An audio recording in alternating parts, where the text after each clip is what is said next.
Si je devais définir une labsession, d'abord c'est un étonnement, ensuite c'est une grande gifle, ensuite on pose nos freins. Nos freins parce qu'on a un imaginaire complètement colonisé par tout ce qui est notre éducation, par tout ce qu'on voit à la télé, par tout ce qu'on peut lire au travers des médias. Et une fois qu'on a levé les freins et qu'on décide vraiment de se faire prendre par la main par cette équipe, c'est une explosion de joie. La labsession, c'est un voyage. C'est un voyage à travers tous les grands sujets qui vont affecter notre avenir à court ou moyen terme. On lit beaucoup de choses, mais finalement, c'est rare qu'on ait la chance de les étudier avec un peu de profondeur. Donc c'est ce qu'on fait le matin en général, avec des interventions d'experts de ces sujets qui permettent de mieux les comprendre et de voir comment ils sont reliés les uns aux autres.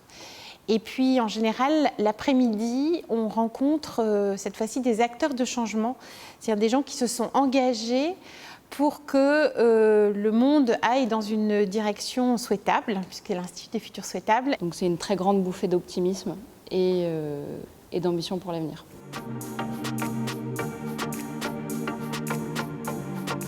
À l'époque, j'étais dans l'équipe de direction d'un des business de Saint-Gobain. J'ai embarqué tout ce business, qui est très international, dans plus de 60 pays, dans un grand voyage pour explorer le futur et surtout pour voir ce qu'il fallait que dès aujourd'hui on lance pour aller dans la direction qu'on avait choisie du futur. Et c'est ça qui est très très fort dans la prospective. Je trouve que c'est une démarche très puissante parce qu'on donne l'impression au départ qu'on part loin, mais l'objectif c'est quand même toujours de revenir à l'action. Et ce grand détour par l'avenir, c'est pas du tout un détour inutile, c'est au contraire celui qui va rendre beaucoup plus robuste, beaucoup plus solide les décisions qu'on prend collectivement pour se préparer à cet avenir. C'est la fameuse phrase de l'Institut « La fin d'un monde n'est pas la fin du monde ». Et notamment dans les administrations publiques, on prend énormément les contraintes et les crises qu'on traverse pour la fin du monde.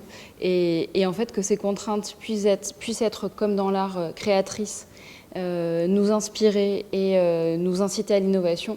Je ne l'avais jamais perçu avant et ça, je pense que c'est un enthousiasme que j'ai réussi à partager avec mes équipes et qui est absolument fondateur dans ma manière de travailler aujourd'hui.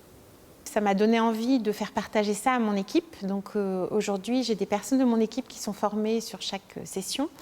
Et dans les prototypes qu'on peut développer au lab, je vois aujourd'hui qu'ils sont inspirés par justement les rencontres ou les sujets que j'ai pu découvrir. Je pense que c'est vraiment difficile de piloter un projet ou de piloter de gros équipements sans cette certitude aujourd'hui. Que toute difficulté peut être surmontée avec un peu d'ingéniosité, beaucoup d'imagination et en allant chercher de l'anthropologie, du design, du développement durable, du biomimétisme, tout un tas de solutions dont je n'avais même pas idée de l'existence avant de faire de la lab. Ça m'a donné aussi envie de travailler davantage autour de questions éthiques qui sont importantes à traiter quand on parle de nouvelles technologies. Et professionnellement, indéniablement, bien évidemment, ça a été le choc des titans avec le niveau des experts qui m'a permis de m'acculturer, moi, sur des sujets. Pourtant, je suis journaliste, donc voilà, mais là, j'ai pris vraiment des grosses claques intellectuelles.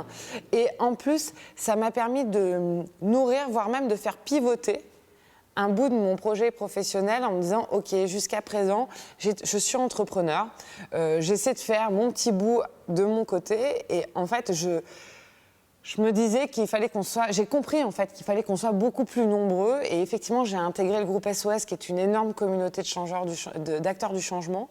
Et ça m'a permis en fait justement de me donner la force et la confiance en moi pour aller voir ces gens-là en disant « Ok, en fait, on va faire avec plus grand pour aller plus loin et plus fort. » Non, mais je suis absolument persuadé que la prospective est, pour toute entreprise, une démarche extrêmement féconde et extrêmement efficace.